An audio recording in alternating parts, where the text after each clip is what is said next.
Hello there, everyone. We are back at the Anaheim Convention Center with another year of our visual guides. This kicks off visual guide season. Obviously, a lot of it coming for San Diego Comic-Con. But that said, first up, as always, the gateway to San Diego Comic-Con, WonderCon here at the Anaheim Convention Center, returning here in 2025. Last year, we talked about kind of the state of the industry and what's kind of impacted the conventions and Hollywood being a mess and with the strikes and all of those things. And honestly, a lot of the same there. It's a really tough market right now. Obviously, economically, the entire country, there's struggles there. But in the convention world, we see fan cons having more and more challenges as they're trying to find space and competing against a lot of different conferences that honestly can spend a lot more money on the spaces a lot of times. So as we're kind of going into that setting, though, we're excited with all of the things that have been announced so far for WonderCon. For example, Funko returning is a big deal. We know that's a huge thing to fans, as well as Bandai. Those are two booths that really draw a lot of fans out. And so we're excited for them to come back, as well as, again, another massive artist alley. Overall, over 900 exhibitors coming to the show. So there should be a lot of fun to be had.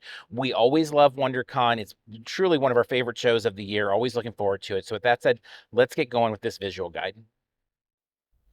All right, so let's start talking some general things about the convention center and WonderCon itself. First off, tickets as of this recording are still available. That said, at this point, you're not going to be able to have the badge shipped to you with too close proximity there. So if you did buy your tickets in advance, this badges should have gotten shipped out to you. Either way, whether buying late or buying a long time ago, maybe, and not getting the badges, you can pick them up on site. And so if you have any of those issues, and actually that's going to be in Hall D beginning on Thursday from 12 to 7 on Thursday, you can pick up a badge. Even if you're just coming Sunday only, all 3 days are available then. After that, then you're only able to pick up for day of, or after 3 p.m., you can pick up for the day after that. And so there is that availability. Again, a lot of people will be getting those badges shipped to them and won't have to worry about that. Now, that said, with the badges, there is no RFID once again. So there won't be the tap in, tap out. Remember with that, then, if you lose your badge, you actually have to buy a whole new badge. So there isn't any kind of replacement where they can just disengage the one and be able to start up a new badge. So if you do lose, you're ending up out of that money and having to buy another badge that way.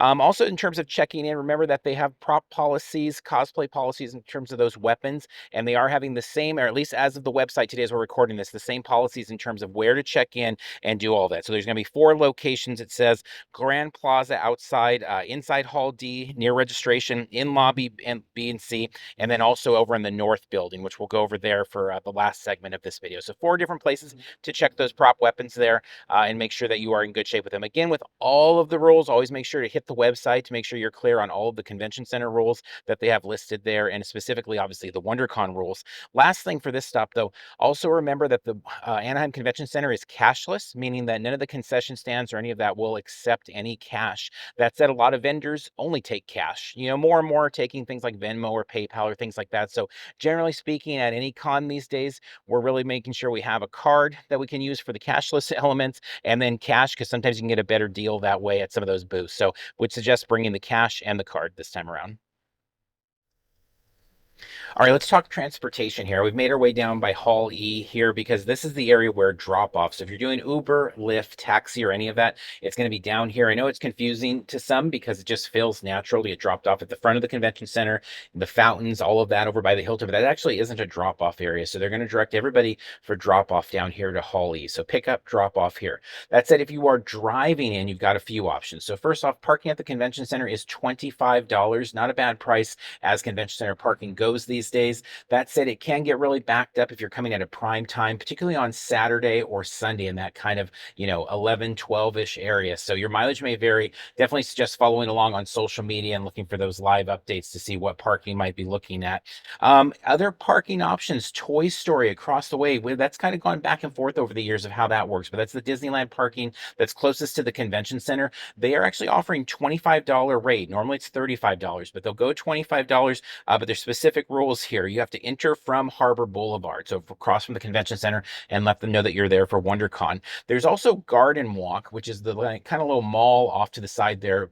Much more of a walk than either the convention center or Toy Story would be. Definitely convention center is going to be your closest parking. Toy Story a little further out, and Garden Walk even further than that. There, if you do it though, you're going to grab one of the tickets, and then you're going to bring the ticket for validation over here to lobby BC on the ground floor of the north lobby there, and you can collect a parking coupon, which will guarantee you a $25 rate over there as well. We know a lot of people also be staying at the hotels. Obviously, in those cases, watch for those parking fees. I mean, in the end, I'm guessing it's not going to matter if you've booked a room. You already probably have that figured out, but some of those parking fees can be pretty high there as well. So maybe just something to consider if you're last minute thinking of grabbing a room somewhere in the near vicinity and driving out. So that said, now let's go talk a little bit about the floor. All right, so first up, 2025 features the return of the exclusive portal that is very much powered by Funko returning to the floor. So Funko is in this portal on Friday, Saturday, and Sunday. That said, as of this recording, they are the only ones in it Friday and Sunday. So Friday, Sunday, if you are going for the lottery there, if you're coming in the one day, that's going to be the only thing there. Now, more could be added again as we're recording this about a week out. Wouldn't be surprised. Things always get added to the portal. And as we talk about San Diego Comic-Con in a few months here, we highly encourage people always to wait to those last days of the portal. And this video actually is going to go up a couple days before the end of it. So like for us, we won't submit till the night before it is due, just to make sure we have maximum opportunities of what might show up in that portal. That said, on Saturday, joining the fun there of Funko, there's also McFarlane and Jim Lee. Those are some big icons, and that's a big part of the floor. I think is just that there's some really big comic guests coming to the floor, whether it's Mark Waid, Dan Slott, of course, McFarlane and Jim Lee. Those are people that are going to draw in fans, attendees from all around to come get things signed. So they're also part of this of the options there. And again, maybe more will show up there.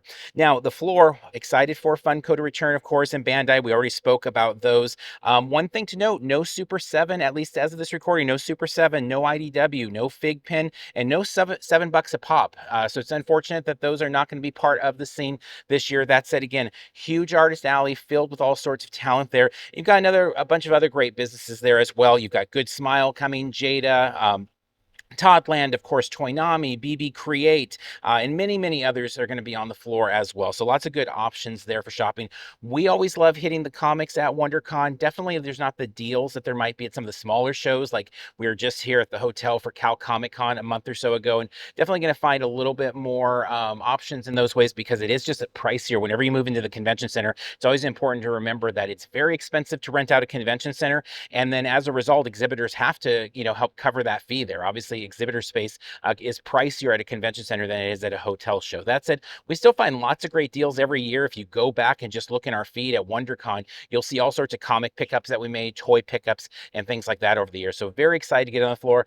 For me, honestly, from the very beginning, WonderCon, my favorite thing about it has been the floor. Whether it's wandering through Artist Alley, whether it's going through the comic bins, or whether it's just making your way through the center of the floor there, where there's all sorts of different toy offerings and things like that. So that said, while toys, comics, and all the other clothes and things like that on the floor, a big deal. For a lot of people, also a reason to come out to WonderCon is the panel rooms. And last year, 2024, was actually one of our favorite years in the panel rooms. Although they didn't have the arenas, they had some other really great showings that we found a lot of fun throughout the weekend. So with that said, let's go and talk panels now.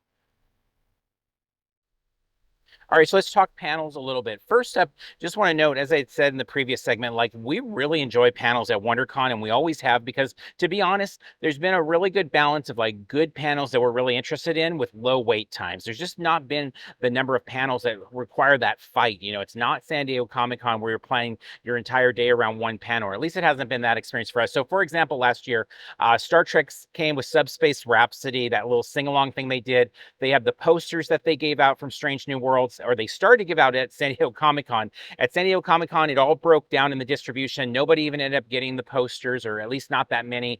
There's practically fist fights in the aisles to get those things. Here at WonderCon, they actually came back. They did a full panel on Subspace Rhapsody. They have the talent there from behind the scenes with the music, and then they handed out the posters like gleefully at the end. And this was all even after hours. This wasn't even in the daytime. And so it's how we ended. I don't know if it was Friday night or what, but it was just a really nice thing to do from like 7 to 9 on one of the nights or whatever it was. And so that's the type of stuff, those kind of special moments you find at WonderCon that we always enjoy. And so as we're recording this, the schedule hasn't been released yet, but we're very excited for that. That said, with the panels, to note, our friends at the SDCC unofficial blog will do a full panel breakdown. They always do great work with that, including Dark Horses. So check that out when they release that on their podcast channels there, and they'll do a live, I'm sure, as well. And then we'll also be talking panels as we get closer. We're going to be doing our own live, and you'll find that information in the description here. We'll be doing doing a live to talk about just the convention a couple days ahead of time, panels, things like that. And then also we'll be doing a live from the first minutes on the floor. So if you want to check that out